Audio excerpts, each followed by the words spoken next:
আসসালামু আলাইকুম সম্মানিত ভিউয়ার্স, আপনারা যারা যারা ওয়ান স্মার্ট নেপিয়ার গুয়াতেমালা এইসব ঘাস চাষ করতেছেন, অনেক সময় লাগে, অনেকে বলতেছেন গুয়াতেমালা বাংলাদেশে সবচেয়ে বেশি সময় লাগে, পরে স্মার্ট নেপিয়ার, তারপর জারার থেকেও সবচেয়ে দ্রুত সময় ফলন হয়ে থাকে এই তাইওয়ান হাইব্রিড ঘাসটা। এটা নতুন বাংলাদেশে আসছে কিছুদিন যাবত।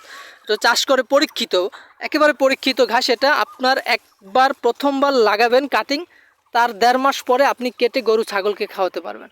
আমার এখানে যে গাছটা দেখছেন, এই গাছটার বয়স কিন্তু এখনও 2 মাস হয় নাই, তার আগেই কিন্তু 5.5 ফিটের মতো হয়ে গেছে। তার মানে 1.5 মাস পরে আপনি কেটে খাওয়াতে পারবেন গরু ছাগলকে। আর একবার কাটার পরে আরও দ্রুত সময়, মানে 1 মাস, প্রতি মাসে আপনি একবার করে কাটতে পারবেন এই তাইওয়ান হাইব্রিড ঘাস। আর এই ঘাসটার আরেকটা সুবিধা দেখায় আপনাদের, কি পরিমাণ যে মোটা হয়ে থাকে। দেখুন কি পরিমাণ মোটা হয়ে থাকে, যে অধিক পরিমাণ মোটা, আখের মতো, ডাইরেক্ট আখের মতো মোটা হয়ে থাকে।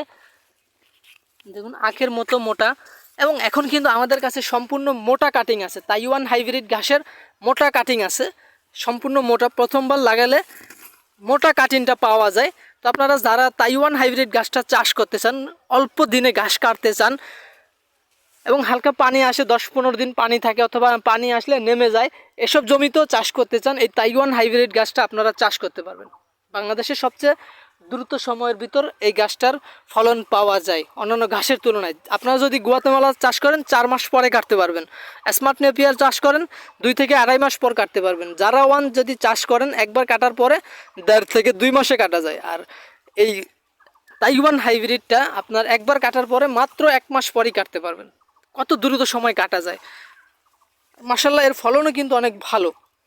দেখুন কীরকম উঠতেছে। এবং আমাদের কাছে কিন্তু এখন সম্পূর্ণ পরিপক্ক এবং মোটা কাটিং আছে। মোটা কাটিংটা যদি আপনারা নিতে চান, কীরকম মোটা, এই যে দেখুন, এই যে কীরকম এক একটা কাটিং, মোটা কাটিং, এরকম কাটিং, মোটা কাটিং যদি নিতে চান, স্ক্রিনে দেওয়া নাম্বারে যোগাযোগ করলে আপনারা আমাদের কাছ থেকে এই তাইওয়ান হাইব্রিড ঘাসের মোটা কাটিংটা সংগ্রহ করতে পারবেন। এই ঘাসটা কিন্তু বাংলাদেশের নতুন, যারা ওয়ান অনেক আগে আসছে তার থেকেও ভালো ফলন এবং অল্প সময়ে কাটা যায়, আপডেট ঘাস এটা, এই তাইওয়ান হাইব্রিড ঘাসটা। তো দেরি না করে, আপনার যদি জমি থাকে, আপনি অল্প সময়ে যদি ঘাস উৎপাদন করতে চান, অবশ্যই এই ঘাসটা চাষ করতে পারেন। তো ঘাসে কাটিং লাগলে অবশ্যই স্ক্রিনে দেওয়া নাম্বারে যোগাযোগ করবেন। আমরা সারা বাংলাদেশে কুরিয়ারের মাধ্যমে এই ঘাসের কাটিং ডেলিভারি দিয়ে থাকি। আপনারা সকলে ভালো থাকবেন, সুস্থ থাকবেন। আল্লাহ হাফেজ।